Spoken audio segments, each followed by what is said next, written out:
अस्सलाम वालेकुम। आज हम बात करेंगे राहे जुनून के 25 एपिसोड के बारे में। तो वीडियो शुरू करने से पहले हमारे चैनल को सब्सक्राइब कर लीजिए अगर अभी तक आपने नहीं किया, ताकि हमारी हर न्यू वीडियो आप तक पहुंच सके। यहाँ शबरेज़ बहुत ज़्यादा बेबस होता है। वो आलियाना के पास जाता है और कहता है कि तुम क्यों मेरे भाई और भाभी की ज़िंदगी ख़राब कर रही हो, तुम्हारा मसला मेरे से है तो मेरे तक ही रखो। इतनी देर में आलियाना कहती है तुमने मुझे ठुकरा दिया है, अब मैं जैन की वजह से तुम्हारे घर आऊँगी और आकर तुम्हारा भी जीना हराम करके रख दूँगी और तुमसे अपनी का बदला लूँगी। इतनी देर में ये सब बातें रिकॉर्ड हो जाती हैं। तभी आलियाना का रिकॉर्डर आता है और आकर उसे वो ये सब चीज़ें सुना देता है, जिसमें शबरेज़ आलियाना की बिस्ती करके जाता है। अपने रिकॉर्डर पे ही हाथ उठा लेती है और उसे कहती है यहाँ से दफ़ा हो जाओ। इतनी देर में उसका भाई काशान आता है और आकर उसे समझाता और कहता है कि इसने तो वही किया ना जो तुमने इससे चाहा था, अब तुम इस पे हाथ क्यों उठा रही हो। यहाँ पर आलियाना जैन को फ़ौरन बता देती है कि शबरेज़ मेरे पास आया था और आकर कह रहा था कि मैं तुमसे शादी ना करूँ। इतनी देर में शबरेज़ भी उसके कमरे में चला जाता है और जाकर कहता है कि भाई उसने तुम्हें ख़बर पहुँचा भी दिया, मैं तुम्हें फिर से कह रहा हूँ अपने ज़िंदगी को ख़राब ना करो। जैन कहता है कि मैंने तुम्हें कहा है मेरे मामलात से दूर रहो और वैसे भी मैं इससे शादी करके ही रहूँगा, तुम्हें ज़्यादा बोलने की ज़रूरत नहीं है। शबरेज़ अपने कमरे में जाता है, बहुत ज़्यादा दुखी होता है। जाकर महर को बताता है कि मैं आलियाना से मिलने गया था उसे समझाने के लिए, लेकिन उसने मेरी एक भी ना सुनी, वो बहुत घटिया लड़की है। महर कहती है कि मुझे तो भाभी पे अफसोस हो रहा है, वो कैसे अपनी सारी ज़िंदगी ऐसे गुजारेंगी। इतनी देर में शबरेज़ को कॉल आ जाती है उसी रिकॉर्डर की आलियाना के, और वो उसे मिलने के लिए बुलाता है। जब शबरेज़ उससे मिलने जाता है तो वो उसे दिखा देता है सारी रिकॉर्डिंग जो कि शबरेज़ और आलियाना में बातें हुई होती हैं। कहता है कि मैं बहुत ज़्यादा खुददार हूँ, इसीलिए मैं आपकी मदद करना चाहता हूँ।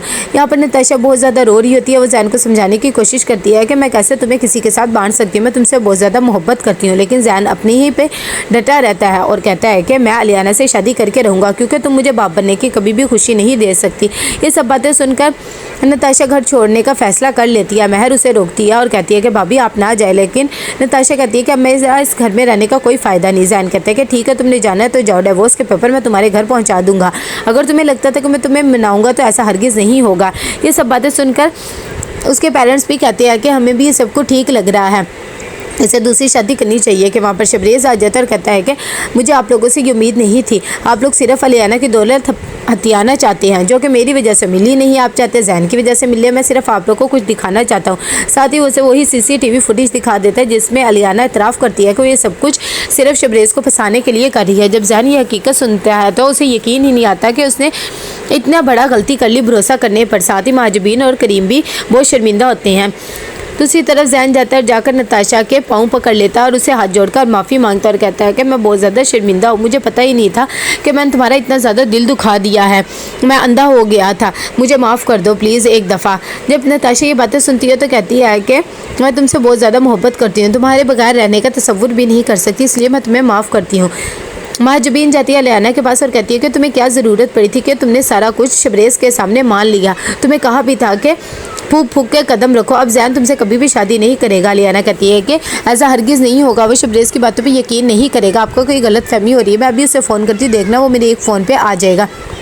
जैसे ही वो जैन को फ़ोन करती है तो उसका फ़ोन ही अटेंड नहीं करता है। महाजबीन कहती है कि अब तुम खुद ही देख लो। दूसरी तरफ यहाँ पर उस्मान बहुत ज़्यादा परेशान होता है अपनी जॉब की वजह से और कहता है कि मैं थक गया हूँ ये छोटी मोटी जॉब्स कर करके। उसकी अम्मी कहती है कि हाँ ये सब कुछ शबरेज़ की वजह से हुआ है, मैं तो कहती हूँ कि तुम अपनी माँ से अपना हिस्सा ले लो ताकि हम कोई छोटा मोटा कारोबार कर ले सको, ये घर भी बेच दे और वो हमारे साथ आके रहने लग जाए, इसमें क्या मज़ायका है। जब ये बातें ज़ारा सुनती है तो कहती है कि काम तो थोड़ा मुश्किल है, लेकिन मैं अम्मी से बात करके देखूँगी, आखिर उस घर में और गैराज में मेरा भी तो हिस्सा बनता ही है ना। यहाँ पर आलियाना बार बार जैन को फ़ोन करती है लेकिन वो उसका फ़ोन ही अटेंड नहीं करता है। वो उसे मैसेज भेजती है कि मुझे एक दफ़ा आकर मिल लो, क्योंकि उसे पता लग जाता है कि शायद अब कुछ ना कुछ गड़बड़ हो गई है। यहाँ पर जैन उससे मिलने आता है और उसे वही रिकॉर्डिंग दिखाता और कहता है कि तुम इतनी घटिया निकलोगी, मैं सोच भी नहीं सकता था। आलियाना उसे अपनी बहुत ज़्यादा सफाई देने की कोशिश करती है लेकिन जैन उसकी एक भी बात नहीं सुनता है। यहाँ पर वो घर आती है गुस्से में और आकर कहती है कहाँ है वो रिकॉर्डर, उसे बुलाओ, मैं उसकी जान निकाल के रख दूँगी, उसने मेरी ज़िंदगी ख़राब कर दी। काशान कहता है कि वो तो यहाँ से चला गया है। साथ ही उसकी अम्मी भी उसे समझाने की कोशिश करती है कि तुम्हें ऐसा नहीं करना चाहिए था और शादीशुदा इंसान की जान छोड़ दो।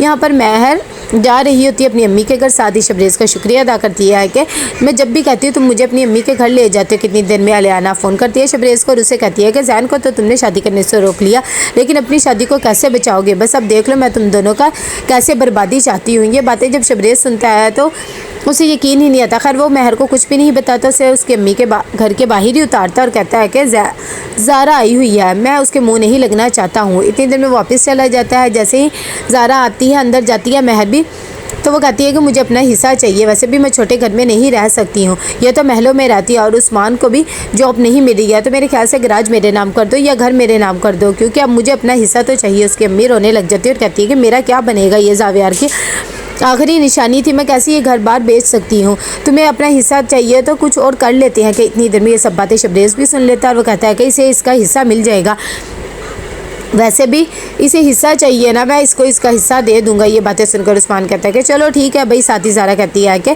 तुम लोग इंतज़ाम कर लेना और सोच के हमें बता देना, क्योंकि भाई मुझे तो अपना हिस्सा चाहिए, फिर तुम लोग जो मर्ज़ी करो। ये बातें सुनकर महर की अम्मी रोने लग जाती है। महर कहती है कि अम्मी आपको परेशान होने की ज़रूरत नहीं है, हम कुछ ना कुछ कर लेंगे। तभी शबरेज़ कहता है कि मैं आपको इस घर के पैसे दे दूँगा और ये घर महर के नाम कर दूँगा, आप उसका हिस्सा दे देना।